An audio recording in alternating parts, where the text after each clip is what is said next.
নমস্কার বন্ধুরা, মিতা দাসের রান্না চ্যানেলে সবাইকে স্বাগত। আজকে তোমাদের সামনে কলমির শাকের একটা রেসিপি করে দেখাবো।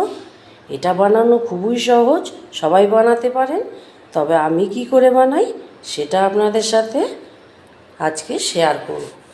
প্রথমে কলমির শাকগুলো সুন্দর করে পরিষ্কার করে ধুয়ে নেব। তারপরে এই শাকগুলোকে আমি ছোট ছোট করে কেটে নেব।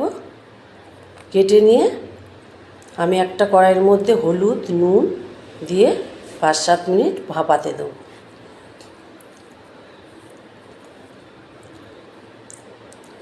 বন্ধুরা, বাড়িতে আপনারা এরমভাবে করে খেয়ে দেখবেন, খুব ভালো লাগবে খেতে গরম গরম ভাতের সাথে। দেখুন বন্ধুরা, কলমির শাকটা আমার সেদ্ধ হয়ে গেছে। তারপরে কড়াইতে আমি তেল দেব।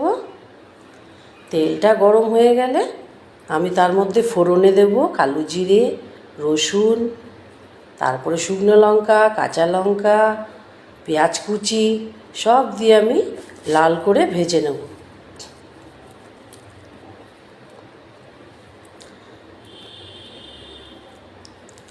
তারপরে আমি পাশে কটা চিংড়ি মাছ বেছে রেখেছিলাম নুন হলুদ মাখিয়ে, সেই মাছটাও এবার দিয়ে দেবো। এবার কাশ্মীরি লঙ্কা, হলুদ, স্বাদ মতো নুন, সর্ষে আর রসুন বাটা দেব, দিয়ে ভালো করে কষিয়ে নেব। মশলাটা ভালো করে ভাজতে হবে বন্ধুরা, নাহলে গন্ধ বেরোবে।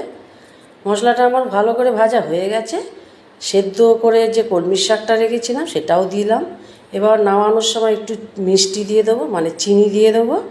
দেখো কলমির শাকের রেসিপিটা কত